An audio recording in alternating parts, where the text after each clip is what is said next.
Ladies and gentlemen, dear friends, good evening. Hi, We everyone. are live and we are broadcasting today on LinkedIn and YouTube as always. So once you are connected, if you can be so kind and put in the comments that you can hear us and you can see us. I don't see it still yet on the LinkedIn. Here we go. It is live on LinkedIn. Also, Great. I just check it on my phone. And today's such a special treat because it's right before the holidays. I'm sure many of you are going, I'm done with work. I can't work another minute. I'm focused on Christmas Eve and Christmas and just Yeah. taking that break to the end of 2021. So if you can put, I think there are, I see some people on LinkedIn, like 12 people already. If you can put, Okay. in the comment that you can see us. Yes, both. Okay. Yeah. Oh, yeah, we got it. Okay. And anyway, Jan, maybe some folks are already going, I need a break. I'm on holidays. They'll watch the replay of the video. Yeah. Whatever. Yeah. We will, start and let's see how it goes, right? Because Lisa is today in New York. So it's like what? It's 2 o'clock in the afternoon. Exactly, and I tried to kick everyone out of the house. You might hear them come back in towards the end if there's a lot of screaming or someone going, "Mommy!" That might be my kids joining, but I tried to keep the peace for the next hour or so. Excellent, excellent, very good. Okay, so Lisa, if you can introduce the team, and I can say a few words, you can say a few words, and then we can have a discussion with our friends, online. Yes, absolutely, and welcome, Edward. Um, I am really excited about this topic, and there's a very particular reason, which is our world is so fast paced. We're always moving, moving, moving. What's the next thing that's happening? What's the next crisis we have to solve for? What's the next thing we need to take on? And we don't take enough time to just stop and breathe and reflect. And you and I both know the number one thing that's going to make your leadership better every time, no matter who you are, no matter where you are in your career, the number one thing that will make you get better is stopping, reflecting, and learning from what you've done.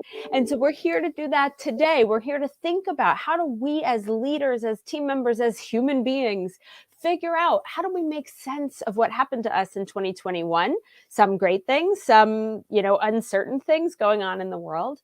How do we make sense of that all? How do we learn from it, and how do we get ourselves set up for 2022? Excellent. All right. So I will say a few words about learning and reflection and what I learned during my career. I mean, because I traveled a lot with Bill Gates, so what I learned from him, how he is like putting his notes together from some books, and so it can be interesting. So, well, first of all, there are different types of the learnings, but it seems probably the best learning there's a Professor Erickson, there's a book from him, and he talks about deliberative learning, which means that basically he talks about the 3F strategy, that you need to be focused, you need to be really concentrated, and as Elisa rightly said, today, like, to be concentrated is really, really very tough because we are bombarded by a lot of information by the different people and so on. So focus is a key. If you are in the focus, if you are concentrated, then you can be in the flow. If you are in the flow, in the zone, there is a study from McKinsey that people who are in the flow are 500% more productive. They are learning 450% faster, and they are 400% more creative. And now the question is, why is that? Because if you are in the flow, you are like concentrated, you are here and now, and your amygdala is like switch off, basically. Your Woody Allen, your internal critique is switch off, right? That's why, and your all senses are involved, okay? And that's why the learning is very effective and efficient if you are in the flow. And the last F stays for the feedback. You I need thought you to were going to say something else, Jan, with the last F, but I won't go there. Okay. You need to get feedback, because if you are not getting feedback, and it can be feedback like today, for example, there's a lot of athletes, they are getting feedback from the video, or from the coach, whatever. But feedback is very important. Feedback is like, I'm saying always that feedback is a breakfast for the champions, that you need to get it, soon. Okay, that's kind of the one recommendation, deliberative practice, right? The second point on the like reflection is it's really good to reflect like every day on what happened. I have a like tactique which I call basically remind what was going well, repair what was not going well, what were your learnings from the day, perhaps some mistakes you did, and imagine how you will do it in the future. Because what is happening with all learnings, what you do, it's you getting mental representation in your brain through the synapses are connections which are connecting your neurons, right? The thing is that those synapses are not creating during the learning, they are created during the sleep, basically, mainly during the deep sleep. That's why sleep, if you want to learn more, sleep is very important. That's kind of the one point. The other point is that we as a human beings, and there are like hard data supporting that, we learn mostly from our mistakes. If we are successful, there's a very little we learn. If we made a mistake, what our brain is doing is like generating the peak of neuroadrenaline, like, and it's just like the mental note, hey, this is really important, I need to do something with that. And that's the way how we learn. That's one point. The other point is, and that's where the school model is absolutely like wrong. We learn mainly if we have emotional connection to the subject of the learning, and it doesn't go like linearly, but it's associative learning.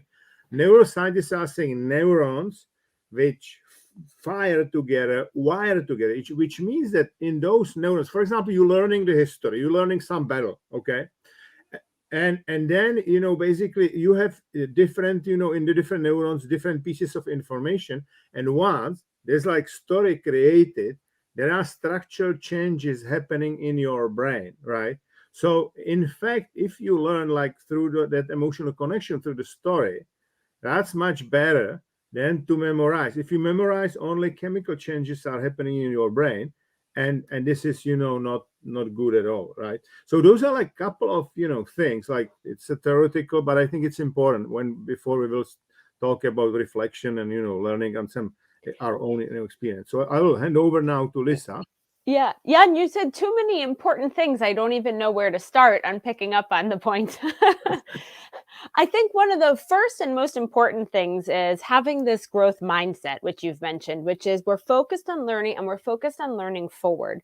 So yes, we reflect back on our day. Yes, we say what worked well, what could go even better. This is the trap where most people get stuck. They want to fix what's wrong, quote unquote. That's amygdala based. That's fear based. I did something wrong. I made a mistake. I had a negative emotional feeling. And I just want to avoid never feeling that emotional feeling again of bad, wrong, feeling stupid, etc.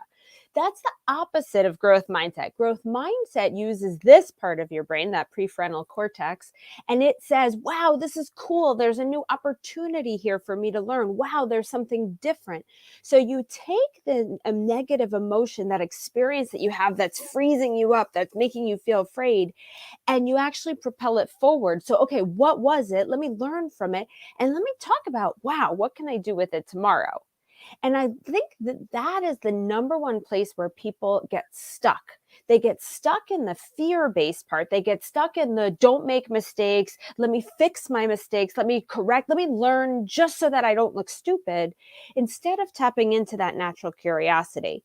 That is probably the biggest mindset shift. If you can do that, if you notice you're in fear-based and you just go to curious-based, okay, what can I learn that's cool?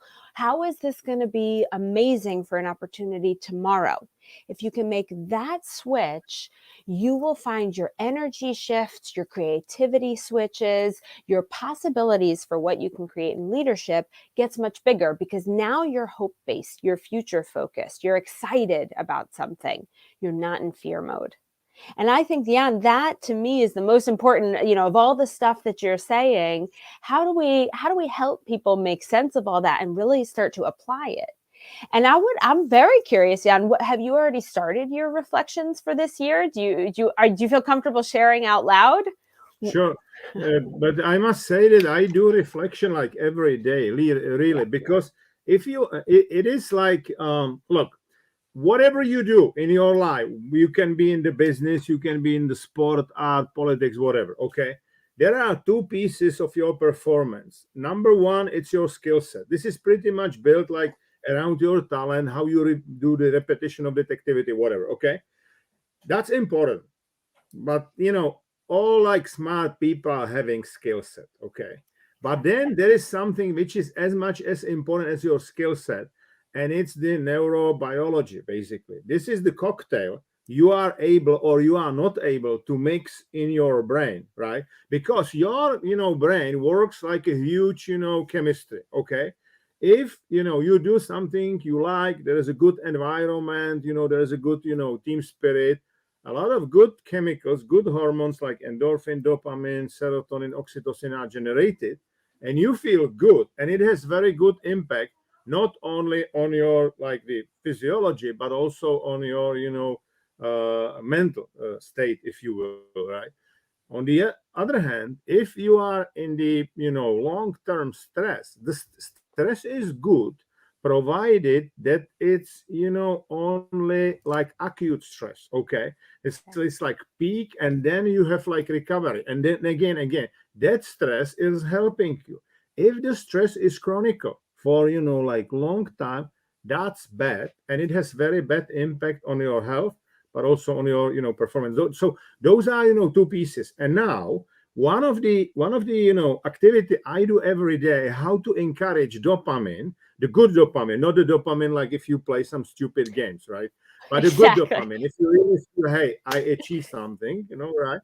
So I really like remind what was going well. I repair, because every day I do a couple of mistakes for sure, and it can be small thing. I learn something new, and then I try to imagine how what I will do next day and the day after, right? So this is what I do. So I really do like reflection. Some reflection. It's not very detailed reflection like every day. If I would go like for this whole year, there was a lot of positive. I've got some, top guys like Patrick Schick, who is now one of the best, soccer players in the world. I have a couple of people who won some medals at the Olympic Games, right? Very successful executives and so on. Okay.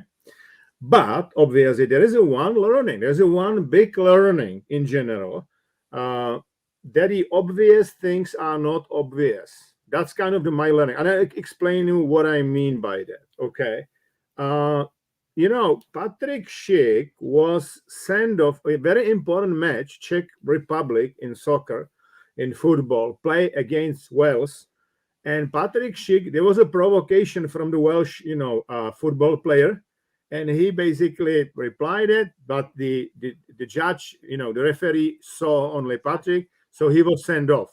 Okay.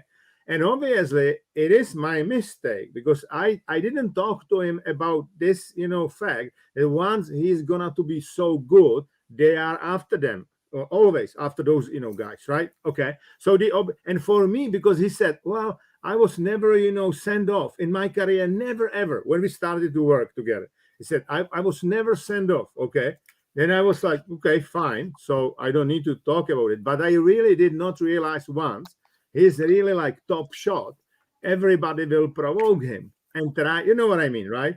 Which means like it was obvious, but it was not obvious to me. And I made a mistake. I even like I was in the TV and I said, look, I think it was my mistake, because I'm his coach. Obviously, if he whatever you do, there is some impulse. So you said you need to breathe in, and exactly you need to like breathe in, cool down, be in the present moment, send your monkey off, send your amygdala off, because it's amygdala. It's just like saying, hey, you need to go and you need to be revenge, right? Immediately. And that's bad. That's why, usually they are sent off.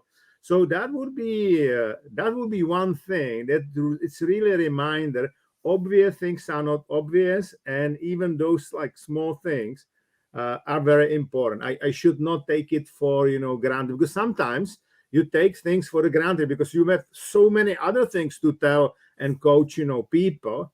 But this one, I was like, hey, probably he's like very cool down guy. He will never do it. But it is amygdala, because once you are provoked, this is like natural reaction, right?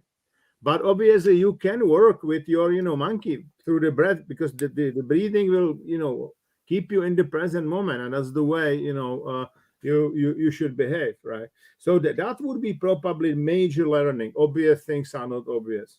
Yeah, and I love what you're saying here, because actually what I take away as your point is what I think I know to be true, and it was true, doesn't mean Right. that it stays true forever. So we have to Exactly. constantly be rethinking and Exactly. re-questioning, what do I know to be true? And this is correct for everything in life. We have to think and think again. We can't just assume once it was true here that it stays true forever. So at what point do we reflect back? That's what I love about, for example, quarterly retrospectives or annual retrospectives. I actually ask teams, when we ask them, okay, everybody knows we check in, what worked well, what could go better. That's true. I actually ask teams, what assumptions are we making that may no longer be true? And if we do a That's good. retrospective like that on you, Jan, then we could say, oh, actually, he's getting much better. He's getting much more famous. What could that mean? Right. And then you could ask those questions. And I don't think it's a mistake. I don't think you missed it. It's just that things changed. And this is a perfect example. If we're not constantly asking ourselves these questions, and it happens to all of us, of course, Sure. yeah, then our brains will pass it by. But that's just how fast our brains think. Right? No, So absolutely. that's why slowing down will help to make much better decisions along the way. Absolutely. A And good one. I have here a couple of points, because there was some study, and I think that study showed that only between 30 to 40% of top executives are doing like reflection, right? Because It's so rare. what we did always, whatever happened, I mean, not from all projects, but like the bigger projects, or bigger activities, there was so-called postmortem. Okay, so which was the session of the people involved, and we talk very openly what was going well, what was not going well, what we should do differently, and stuff like that. And that's helping you to set up the right environment, and it's also helping you, because in order to have such thinking, you need to be curious, you need to ask a lot of questions still. Okay, once, because your brain doesn't like, your brain likes stability. Okay, your brain's like, hey, this is it, because that's effective and efficient, right? Because if you are like curious and you try to think differently, you're going out of the comfort zone, and it's painful a little bit, mentally, right? Because you need to think, you spend energy, and stuff like that. But only if you are curious, then you can be creative, right? Because without curiosity, there's no creativity. And the problem, I think, in general, we have, starting in the school is teaching you how to answer questions, but school is not teaching you how to ask the questions, right? And I think asking the right questions, it's like, well, they are saying a right question is like half answer, and I think it's right, absolutely. Yeah. But that's exactly it, right? And I also think in the retrospectives and in schooling as well, right? Because I have young kids, we talk about, is the answer right or wrong? Did you get it right or wrong? And we start to put judgments on it. And for leaders especially, this is your career, this is your job. You want to defend why what you did was right, even if it didn't come out with a very good result. We all want to say, no, but everything I did was great. Maybe we want to blame someone else. We want to blame COVID. We want to talk about the market. We're in defense mode. We're in ego mode in terms of like, no, but I want to still look brilliant and smart here. And the switch is, and this is what I told my 8-year-old daughter this morning on our walk. I said, for the people who want to show up like they're really smart and really right, they actually get past in intelligence by the people who show up curious, by the people who show up and say, wow, maybe that didn't go so well. What could go differently? Oh, wow, I didn't know that. In fact, I didn't pretend that I know it. I actually said, oh, tell me more, because that's something I didn't know. And then the people who have to make themselves look intelligent, they're so focused putting their energy on looking intelligent that the people asking the questions actually become more intelligent, right? So if you're talking about a long-term career, and I sure hope everyone who's here is thinking about it, right? Careers are 40, 50, 60 years now.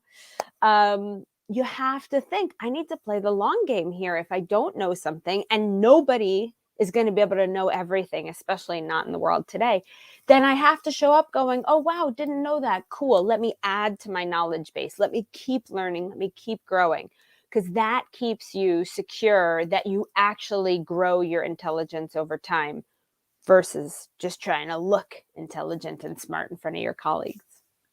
No, this is absolutely, true, absolutely true. So guys, let me share with you a couple of things what I learned, like how Bill Gates is, reflecting and learning. I was trying with him a lot. So interestingly enough, he is reading much more from the paper books as opposed from Kindle or digital, whatever. I mean, for me, I'm like probably like 1/3 paper books, 2/3 Kindle, right? But what I learned from him, he was like putting his own notes, but not only like, hey, those are like some random notes, but he was putting there, hey, this is what I already, something similar was in that different book. So he really tried to create kind of the mind map in the book. He was really like heavily making notes in the book. Okay, right? Some people would say, hey, you are like destroying the book. I don't think if I'm buying the book and making, that's absolutely fine, right? And he talked to me about two things, that there are two kind of the knowledge you can get from the books. Incremental knowledge, which is like more or less like a little bit more what you have. Yeah. And then there are like aha moments. Okay, so he was putting, if there was some aha idea, which is like new, right? He was putting, hey, this is the aha, idea, right? And in fact, what he was doing, and now I learn, much more about learning and how people, do it. I think he really supported his, brain with this like neurons which fire together, wire together, right? Like putting together, different pieces of information, right? Bill Gates was extremely curious, always asking many, new questions. Okay. And when I was obviously interested, like every time I was traveling with him, I've got a couple of papers, not necessarily what he said, but what he was like doing and the way he was like, you know what I mean, like presenting, not necessarily content, but the way. Okay. So, and the one thing when I was very much interested, hey, what if you try to solve some really big issue, okay? What do you do? And he said, well, first of all, you need to specify what is the issue, right? What exactly is the issue, right? And I think, as you rightly said, it is about right questions, like ask the right questions, right? There is obviously critical questioning. There's a training, we went through on critical questioning. I don't remember all questions, but it's good. For example, there is like clarification, question, okay? For it, very easy, right? For example, they would say there is a heavy traffic between London and Liverpool, right? But you don't know in which direction, so you would ask which direction. That's the clarification question, right? And stuff like. So you need to define what is the issue, okay? The second point is you need to figure out who solved the issue, who is the key guy, who did it, and then learn everything what that person did, what he listened to, what he learned, and so on. Right? Interestingly enough, I think there were a couple of people, Bill Gates, and he still admires them, and one is Da Vinci. Okay. And and to be honest, obviously, when I saw, hey, he's reading Da Vinci, and he was always speaking about Da Vinci, and he bought even one painting for like $30 million, whatever. Anyway, so I learned a lot about Da Vinci. What is interesting with Da Vinci is obviously he was very curious, but why he was so smart, he was able to like do like deep dive in each and every, like in painting, in medicine, whatever. And then he was able to connect the dots, connect the pipes, That's basically. it. And I think that's kind of the curiosity is helping you to explore the pipes, and then intelligence is helping you to put that together, right? And I think that we are not teaching curiosity the questions, and we are not, I mean, we are teaching kids in the boxes. We are not connecting those boxes. I think that's the problem, right? Yeah, I think that's my definition on creativity, is how do you look at the same one thing as someone else, but Yeah, see it exactly. differently? And the way that you can see it differently, or to connect two different things in a different way that nobody else has connected it before, just means you need to have been exposed to or have experiences here and here in order to be able to put them together. That's why people who read can do really great connections, like you said with Bill Gates. That's why Da Exactly. Vinci. I remember there was a painter who discovered like shadows on the moon because I think it was Galileo, because he knew from a painting class how to draw shadows. So through his Exactly. telescope, when he saw these shadows on the moon, he said, "Oh, they must have rocks. They must have a rocky surface, because I know what that looks like from painting." Exactly. Right. And that's when you have the creativity for these different experiences, you can put them together. That is actually, you've just perfectly summarized how I set my new goals every year. Perfect. Okay. And tell me about your reflection for 2021, and then we can ask our colleagues online what are their reflection. Yes, actually, I would love that. So while I'm talking, anybody who's watching live, tell us, what did you learn from 2021? I always set a little bit of like wacky goals. Of course, I have my standard achievement level goals. I want to Yeah, grow the business. I want to get these clients. I always set a significant amount of learning goals. I want to get certified in this. I just took a Harvard negotiations class. I always want to up my game in absolutely. the areas that I work in. But then I try to how do I get exposure to things that are totally outside of where I work? So I have a specific focused learning on leadership and coaching and business. And then I have completely on the other side learnings that have nothing to do. So I take a painting class. I might take a weird Yeah, dancing class. All next year for 2022, my family and I are doing a ton of travel, because this is something that's been missing for the last 2 years. And I find travel to be the most interesting way to see absolutely. new ways of doing things, experiencing new things. We're going to go to the Middle East for 5-6 weeks, I hope. So we'll be in Dubai, and we're hoping that this different culture can open up for what our girls see. And you know this, Jan, being around kids, they see the world differently, Oh yeah. right? They just can look and go, wow, did you notice like that, the color on that butterfly? And you're like, what butterfly? Because we're just we've tuned out so much of our world, but they're sort of in awe. And my big goal every year, and you have a check-in every night on a reflection on what goes well and what you could repair. My reflection every night is, have I done something that scares me? Okay. And the reason that I Good do one. that, and I do that at the end of every year as well, is because I will never push my boundaries just sticking with what's comfortable or what's incremental, right? So unless I'm feeling really nervous, I've reached out to someone, I feel like, oh my God, I don't want to hit the send button, but I have to do it because I have to scare myself, or I have to ask for this amount for this client. I'm trying to land a new client and I'm going to negotiate for this price. And it makes me want to throw up asking for Right. that price. But I gotta push myself. I've got to do it. And that's why every year people, sort of meanly ask me, why are you successful, Lisa? Why are so many coaches not successful? And coaches, Lisa, like you and like Jan, are successful. Why is that? And I say this because I never stay within the comfort zone. I'm always pushing what's in the comfort zone so I can handle this, Good. right? And so my big question for 2022, I haven't answered this yet. So anyone who is here live, and Jan, if you want to help me as well, what's the thing that scares me that I really want to take on? I don't know yet for 2022. 2021 was expanding to interesting clients and taking on new types of clients. Maybe 2022, I did reach out to someone who is an Olympic athlete, because you've always piqued my interest, Jan, as you talk about coaching athletes, because I mostly focus in business. So maybe that's it. But if anybody has any ideas in the audience, let me know. I'm going to think about that one. And I see that we've got a comment here from Edward who's sharing something. I will bring it up. Let's see. They will not see us, but it doesn't matter.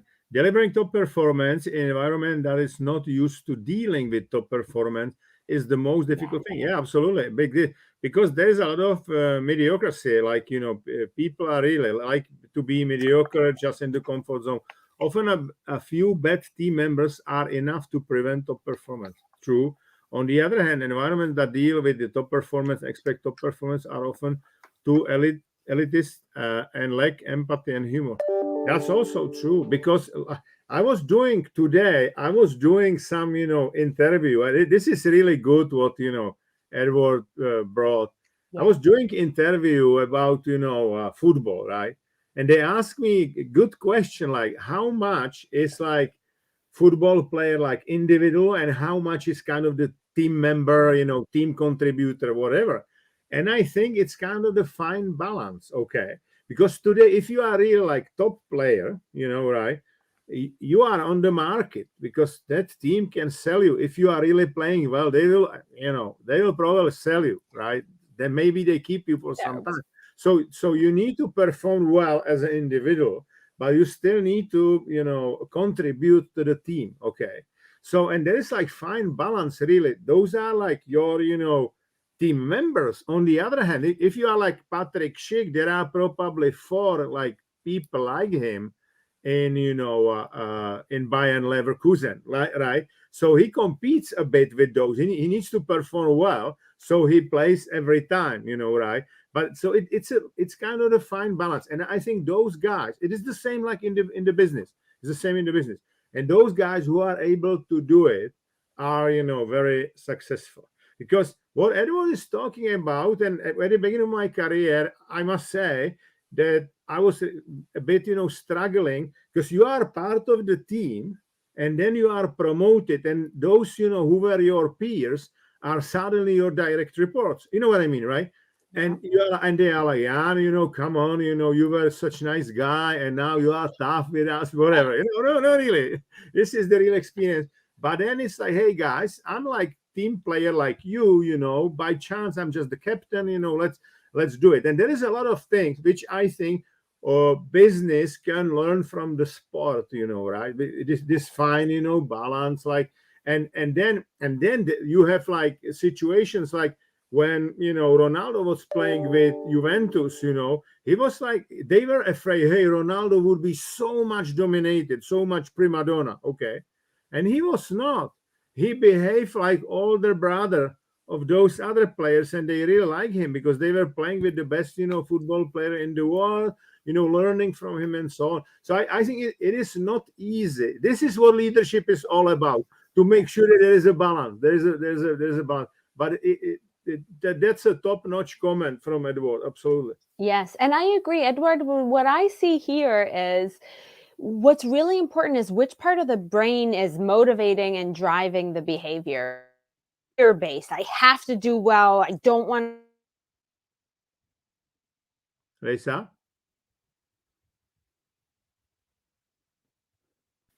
Then I get more ego-based when I'm playing not to lose. I want everybody to let go of that playing not to lose, tap into that curiosity, tap into that growth mindset. I want to play to win. And when I play to win, that means there's room for others to win too. It's not a narrow, I need to look good and everybody else needs to look bad. There's this expansive abundance. We can all look good, right? There's room for everybody to be amazing. So if you can come from that growth mindset, if you can come from that we can all win together mindset, then we can show up as top performers because our motivation is to do the best, to break new barriers, to, code the next AI that changes the world. We have a purpose-driven motivation to win, and we work with others. Yeah.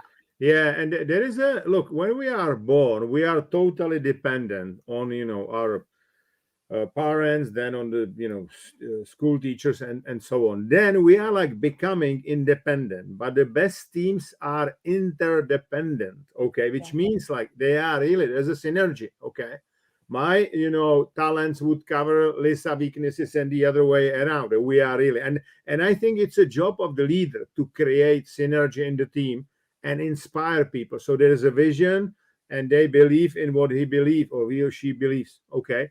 Veronica wants to improve my English. On January 1st, I start a job in the company which uses a lot of English. I'm curious about this new experience. A little scared but happy. Don't be scared. That's fine. I think people, we are, look, what we as a human beings, and that's amygdala, that's just amygdala, that's our monkey, okay. We tendency always is underestimate us, overestimate other people. You would be surprised how many athletes, like Olympic Games winners, okay, they're just finishing the careers and they are like, hey, what I will do, I can't do anything. I'm like, come on, you underestimate yourself, your mental toughness, your, whatever you learn, and you overestimate the other people, right? So I think it is good that you have this goal, if you will, and that's perfect, and you will define step by step, so yes. Right. Veronica, I feel your pain because when I moved to Switzerland 10 years ago, I had the goal to learn German. And I started from zero. It was not easy. It might be scary. It might be painful. But you know what? Every single time you're proud that you've done something, I promise at the beginning, it was a little scary and a little painful, right? Otherwise, you wouldn't be that proud. Oh, I did something and it was really easy and it wasn't that hard work. We don't feel that proud, right? You're like, okay, well, who cares that I did that? It wasn't a big deal. It has to be hard. It has to be scary in order for it to be really meaningful. And that's something that I've discovered over the years. And that's why when I set my goals every year, I don't pick an easy goal that's really attainable. I really try to get some crazy hard goals. And then if I don't make it, fine. But if I do make it, or if I come close to making it, I can feel super, super proud. And that's, I think, what people can use to motivate themselves as you reflect back on 2021, think forward to 2022. What makes you feel proud? What's hard that you're taking on? Yeah, and I think it is good to have really like, top goals, the high, expectations, right? But you should not, if it's not going, well, you should not lower your expectation. You should work on the reality step by step. That's why it's good to have like big goal, like for Veronica. Let's put Veronica back. It's good to have this big goal. Hey, I would like, to learn really perfect, English. But then it's like the big goal or hairy goal, they saying, right? But then you need to put like process goals in place, which means like if I want to really to learn very well, English in 1 year, I need to learn like 5 different words every day, go to the language school maybe twice a week, listen some, news, watch some YouTube, read and stuff like that.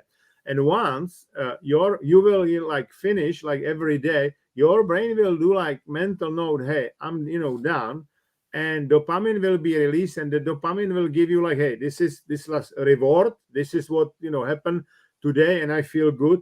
But dopamine will give you energy to continue also. So this is important to have process goals. If you want to like lose the weight, for example, it's the same way with like exercising or whatever. There'll be a lot of New Year's resolutions, right? Absolutely. In 1 week time. So let's do it right this year or next year.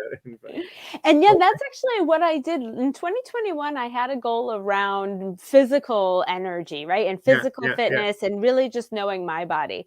And what you just said is so spot on, because I can even tell you yesterday morning, I woke up, I was pale. I felt exhausted. I could barely move. I'm laying on the couch. Of course, I'm going, I feel sick, but I'm not sure I feel sick. And everyone in my family is going, oh my God, you're corona. I said, I don't have corona. Like, let me just take a minute to think about my body. And I sat there with it and I said, you know what?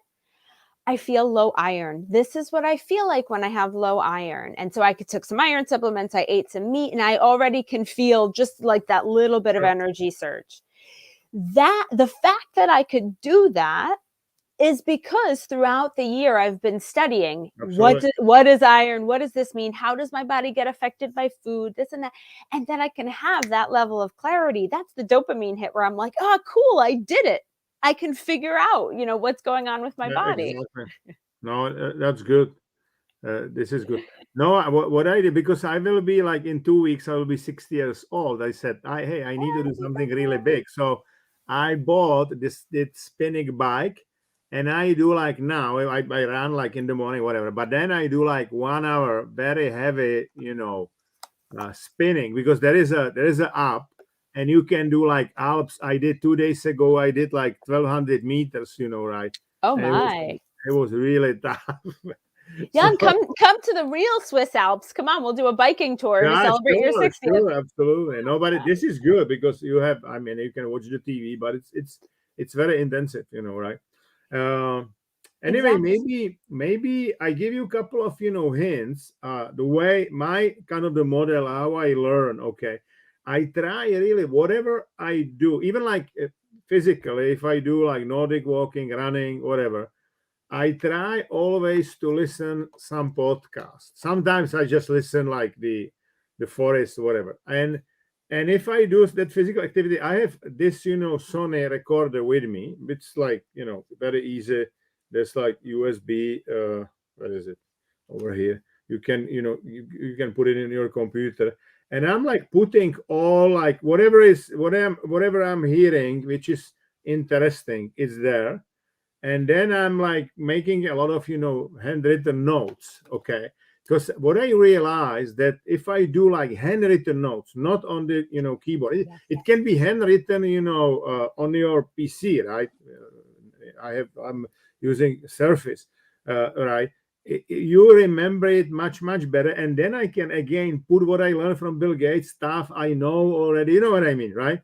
And it's helping me whenever I do then the like presentation, so this is important. So I do mainly, I learn now from the video and podcast. I would say it would be like 80% and 20% books. I listen a lot of books. Then I have blinks. It's like the summary of the books, 10 to 15 minutes. So if I hear some, if I hear, hey, this is a good book, I am getting on the blinks, the 15-minute summary, and then I'm buying audio or Kindle, version, right? So this is what I do, and I try whatever I learn new. I try to use it immediately in my coaching, immediately in the speaking, whatever, to really make sure I remember that, right? Yes. So and then those are like rough notes, and then I'm putting, like, for example, for my athletes, I have already like 300 techniques on the mental toughness, what they can do. So I'm like extracting pieces. What can I do? And it's very easy to do like PowerPoint or even some speech. I don't need, I mean, I use slides, but it's just because there are some photos. But other than that, I don't need to use, because what I do, I usually speak now about the things I really understand, which was not always thing in my previous job in Microsoft. No, I'm kidding. But sometimes, I was not like 100% understanding. So, but couple of things. So make sure that you really use, even like in the car, if you are driving, I can still do my notes, like blah, blah, blah, you know what I mean, right? Yeah. Like the key. Okay. So, or you can use your well, phone is probably not you are clicking here once, only, right? Well, if you are if you are running or whatever, you can do that. And then make sure, because to listen only or even to read it, it's not enough. You need to make, if you wanted to get something out of it, you need to make, as to me, handwritten notes, Yes. right? So, and that's the way how you learn. And I have really, like, from COVID, it's probably what, 60 centimeters like pile of all, notes already from those 2 years from COVID time, right? So yeah, this is it. So Exactly. maybe Elisa, if you can share some of your, tricks. Yes. Well, I love what you're saying here because there are certain ways that make it the best way to learn. So I always tell people when you're trying to learn, when new information comes in, if you don't want to forget it, you have to figure out where to put it mentally. So your brain should have some buckets. Right. So new information comes in, like Jan just shared some information about how he takes Yeah, notes. And I have to figure out, where do I place that information in my head? So I place it in the bucket of learning. I place it in the bucket of reading. I place it within that mini bucket of note taking, and then I file it away. And that way I can remember it because I know where it's gone. Where we often get confused or lost or forget information is when we have nowhere to bucket it, when we have nowhere to put it in a sort of yeah, organized way in our minds. So I always like to first just think, where does this go? I love learning new things. I don't only read nonfiction, I also read fiction. And I find that fiction is also a way for me to experience that's new true. things, right? So different eras in time, different So there countries. is a story. Yeah, definitely. Yeah, exactly. The stories work for us. We learn through that. So I do that mixture of nonfiction, but also fiction. I do something like you, Jan. I listen to an audiobook and maybe I'll tap the highlights button. I often I'm running. And so I just hit highlight, save it here. And then I buy the hard copy. And so Yeah. here's what I do. I go back for where I've highlighted, or I say to myself, remember this thing. Then I go back to the hard one. Then I physically highlight it, write my notes like Bill Gates. And that helps me to stick it in terms of, what do I need to remember? What was the most important? How do I really make sure that I'm spending time with this? Not just saying, oh, that's interesting, and then letting it go. No, yeah, that's it, exactly. And then there's something which Lisa touched already, and that's kind of that we need to ask new questions and be out of the comfort zone. Awesome. Because the thing is, yeah, information is like bucketized, because those are those like synapses, right? But then our brains got something which is called neuroplasticity, which means, for example, give you one example. When I was in the school, we learned that genes are genes, and this is it, and you cannot do anything with the genes. Then epigenetics came and they said, well, 95 or 90% of the genes, that's why it's called epigenetics, is influenced by your behavior, the way you think, what you do, and so on. So you can, in fact, influence a lot of your own genes. So this was the new information. And that's why my brain got, rewired in this sense. I was like, hey, epigenetics is something I need really, to learn. And now it's a key in what I do, because there's a lot of people who think like, I am here, and that means I cannot go, somewhere else. It's not true. Okay. Karma is basically where you are today, and obviously what you were living before. Your karma was influenced by your life today. Okay. But what you will do in the future, if you will change your behavior, for example, if you are fat, right? If you will stop to overeat, you will start to sport you will start to exercise and do some sport step by step. You will get, different lifestyle. You will feel better. Maybe, you will have a better performance in your job, whatever, right? So it is, neuroplasticity is our unique ability to change our brain, and it works till our death, basically, right? Yes. And Yen, the other thing, I love what you're saying here because it reminds me it's so important for us to not be the victim, to Yeah, not look for the things like, oh, this is happening to this me. is it. This is who I am. This is usually Right. like, this I'm is who stuck. I am. Fuck you, right? This is who you are, but. But that's the beauty of it. You can keep growing. This is who I choose to be. This is who I want to be. This is how I want to override Exactly. what I quote unquote should be. And how do I stand up and stand strong in that? And every year, as part of my retrospective as well, I look back and say, where was I blocked? Where were my blind spots? Where did I stop myself short? Where did I hold back? And what's likely to block me next year? And then the question is, how do I break past that fear? Now, here's the number one thing I can tell all of you listening, that when I'm working with my clients, the number one thing that blocks us is we want to avoid feeling bad. We don't like negative emotions. We do Exactly. whatever we can to not feel them.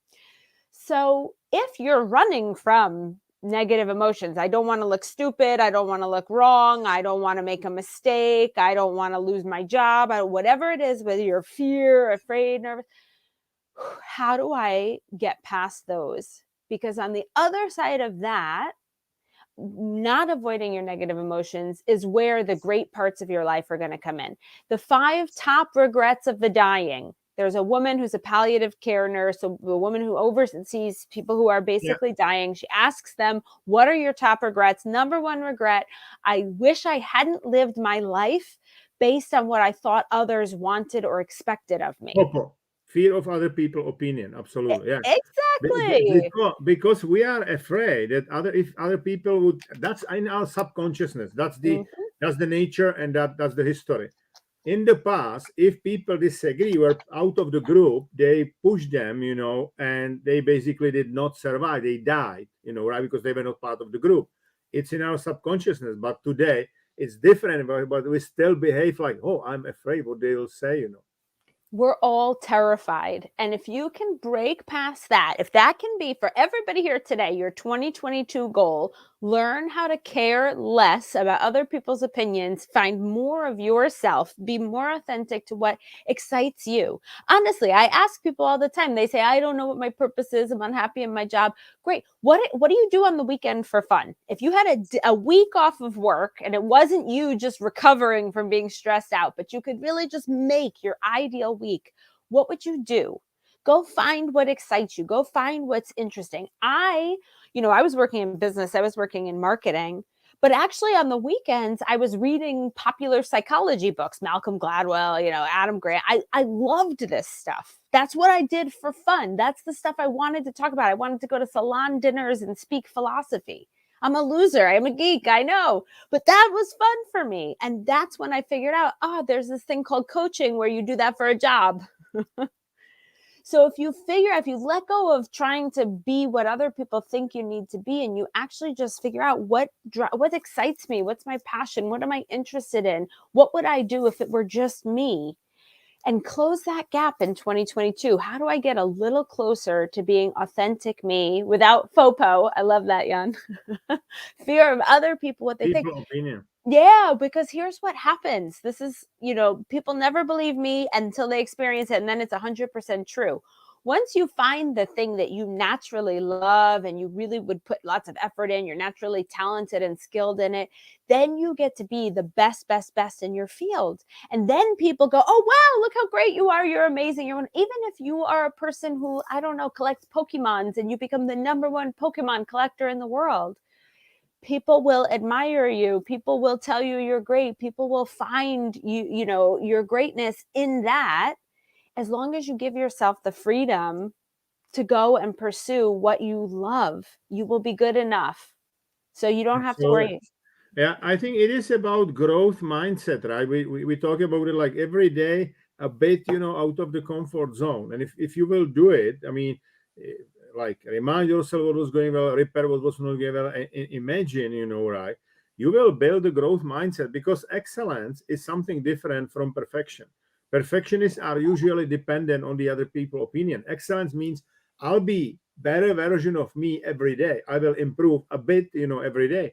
And even if you screw up something and you learn from it, you are still, getting better, right? So there's František is, recommending some technique. I like learning foreign language to read, write by pencil, and speak loud some words totally 3 times. It will stay in my head forever. It is good technique, because if more senses are involved in the learning, better for you. This is it, easy as it is. That's why, for example, Comenius, John Amos Comenius, School by Play, right? Schola Ludus, he was saying, if you involve them, they will understand. If you will just tell those kids, they will forget. But if you involve them, by involving them, he meant like involving all senses. They will understand, right? What is it? Madame Montessori was saying, learning by doing, basically. This is it, right? This is very good. Yeah. Yeah. One last thing I want to make sure we squeeze in today, because we're almost out of time. We've talked a lot about what we can do and what's the mindset that we have to have, but we haven't really talked about actively cultivating who do I want to be? And that's such a weird question to ask. It's not a question most people really ask themselves, but I say to myself, so for example, my big thing is I always have to be outside of my comfort zone. I'm always scared. So that means, who do I have to be? I have to be a person who's willing to show up courageous every day. And courage is not brave. Brave means I don't feel afraid and I just do something.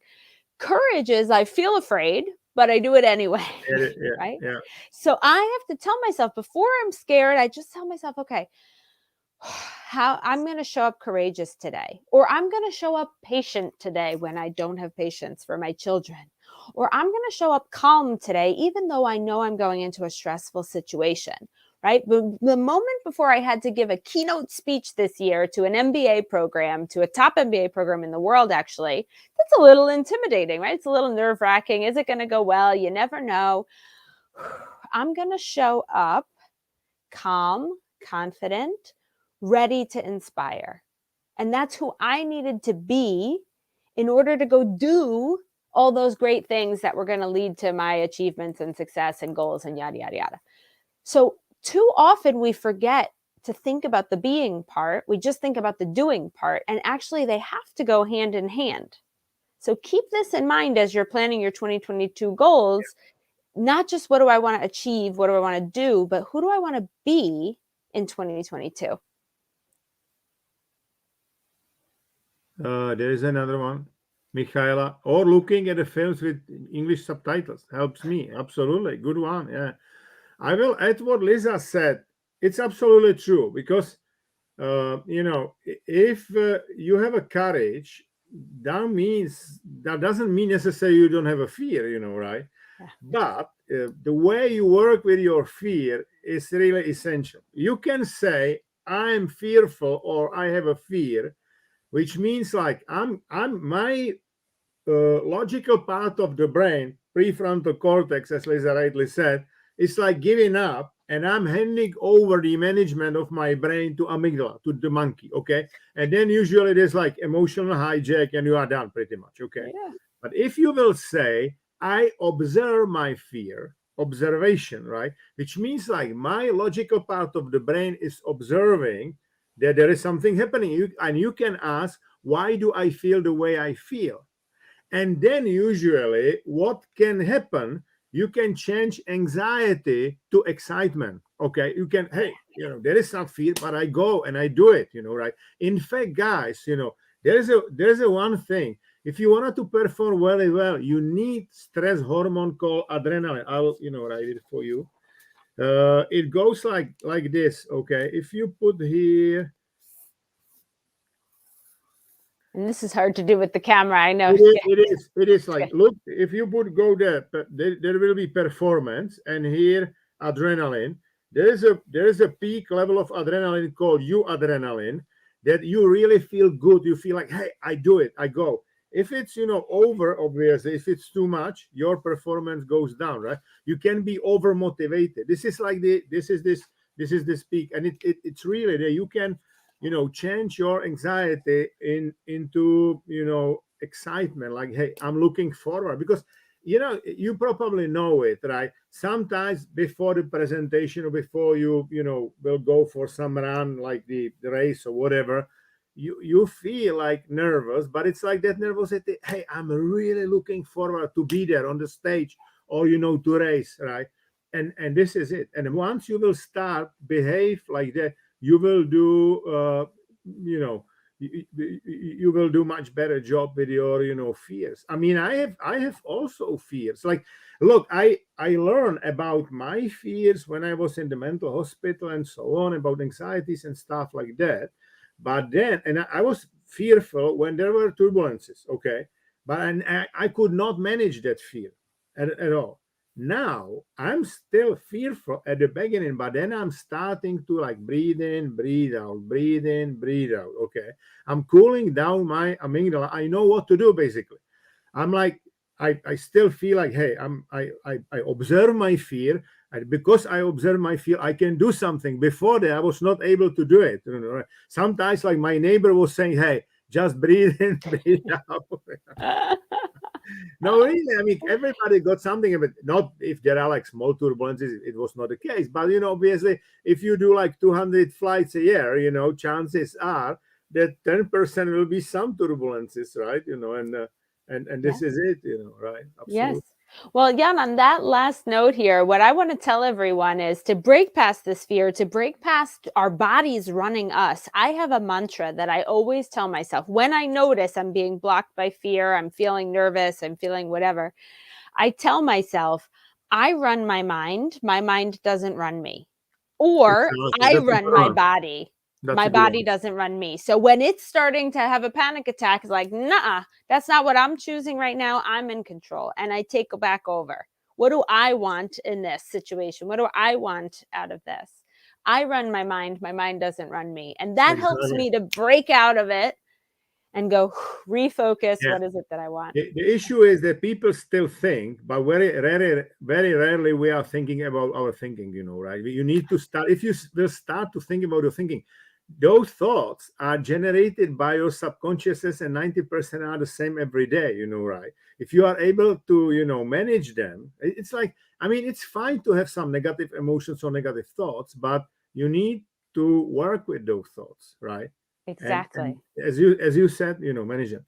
Okay, guys, so have a great holiday season, a great Christmas. We wish you all, great success, health, obviously, happiness Absolutely. in 2022 and beyond. And looking forward in 2 weeks, probably, right? Yes, exactly. Right into the new year. If anybody has anything they want to share with us, connect with Exactly. us on LinkedIn, send us some messages. If you have a new topic you want to discuss, let us know. And I will tell you my one last experience to close out 2021 properly. Right after this, I'm going to leave and I'm going to go get my booster shot so that I hope that we can I start got a 3 2022. also already. Yes. To get a really healthy start, to do the best we can to contribute to the community. So I'm very excited that that can be one of my last acts of 2021 and giving back to, the community as a whole. Perfect. Wishing you So all the best. thanks very much. If we can ask you to share both, this content and the fact that we are doing it with your, colleagues or some people who would be Oh, interested yes. in, that would be great. So thanks again and see you soon, guys. Great. Take care. Bye-bye. Bye.